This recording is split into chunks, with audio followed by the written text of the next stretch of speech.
Hi guys, Paul here from Meldrum Performance Coaching in our eighth and final part in our PT Business Tip series. So just to recap, number one, we talked about mastering your craft, becoming awesome at all the things that we need to do within the sessions with our clients. Number two was being professional, having high standards, running our business like a professional would. Number three was personal development, building the skills we need to deliver our service better, communication, empathy, etc. Then developing systems and processes, not only the right systems and processes, but a way to provide your customers with a consistent business experience. From there, we looked at results. So results are really important. Showcase them. They're not always body composition. Showcase your results because that's what's going to feed point six, which is your marketing and lead generation. And we talked about the importance of having organic strategies, which are based around content, which is all based on the points above that, and referrals, which is based on, again, all the points above that. And then as you start to scale, move into paid marketing, which I recommend always outsourcing rather than doing yourself because it's a lot to learn about. Then we talk about sales and income and evaluating those constantly. So look at your sales percentage, how many people you come in contact with versus how many you close. And then also evaluate your income on a weekly basis for trends and to automate where it goes. Finally, we tie it all together with point number 8, which is customer retention.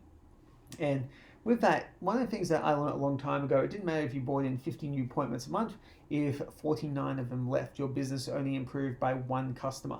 Sure, you may have got a temporary influx of cash, but you probably spent that on marketing the next month to do the exact same thing with the exact same outcome. So I think for personal trainers, having a smaller amount of clients coming in with a higher degree of sales conversion and a higher degree of client retention and a longer customer lifetime is a much better way to go about building a business in a sustainable and scalable way. We all get very much caught up in how many new people we're bringing in, and we're not focused on how long the people are staying with us for. So with customer retention, one of the first things that you need to do is evaluate why people leave. And if it's a reason that is preventable, it's on you and you need to fix that. So if you have a client leave because they've had no nutrition coaching, that's a problem with your business. So you need to look at, is it mastering your craft? Is it that you weren't professional about it? Did you not develop your communication skills enough? Did you have a system and process for it? Did you not get any results with it? So you need to start always evaluating what's happened in your business with a client when they leave so you can figure out how to prevent it again. One thing to keep in mind here is you're not going to keep clients forever. I've lost clients, everyone's lost clients, and clients will also have a life cycle they go through, and it's not a bad thing to aim for. A lot of the time, if you can give a client all the skills that they need to maintain it without you, you've done your job incredibly well. So sometimes they'll move or about, look, I'm in the shape I need, I know how to train, thank you, I'll come back if I need any help. They'll often come back. That's an okay place to be. That's when they've graduated from you, which is okay, which is why we always need to have some kind of marketing and lead generation going on. We can never become complacent, but we need to make sure that people aren't leaving because they didn't get what they came for.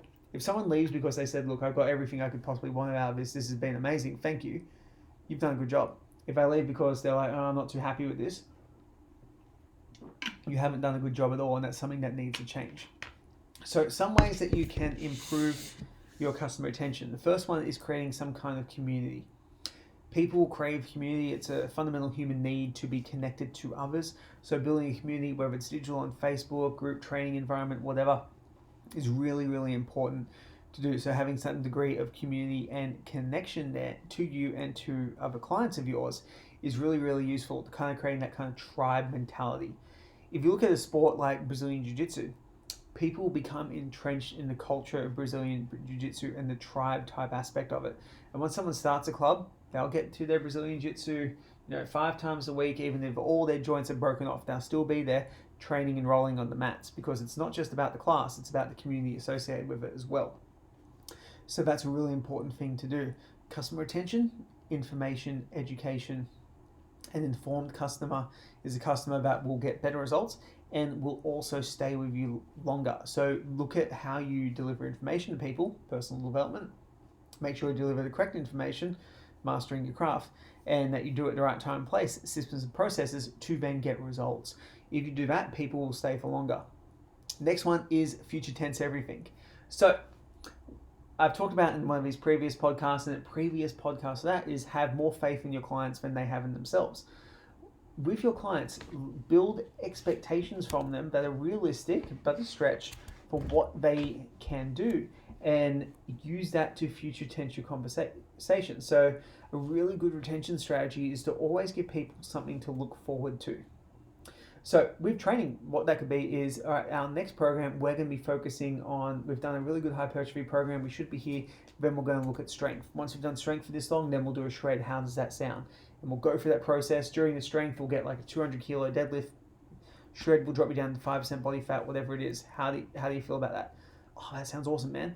What you do when you talk to people like that and you set up a plan for the future, people crave certainty, people like to know what's going on, and they like to know that you've actually thought about a plan for them. Just the other day, yesterday, I was talking to a client over text message about their plan. And how did that happen? I sent them a message on their birthday. Really basic part of customer retention, caring about your people. But what I did is, and I changed the conversation tact into focusing on what we're going to do over the next 1 year of training. So 1 year of training is very valuable for me from a business income perspective, also a results perspective, and also mastering my craft perspective. It gives me all these opportunities to do that by spending some time with an individual, even if it was over text message. It's not ideal, in person's always better, where we mapped out a plan for the next year. Has allowed me to have a high degree of customer retention, have a better income, have a better retention rate, get some results, use that for marketing, and then get better because I'm getting them results so I can learn what works for that particular person.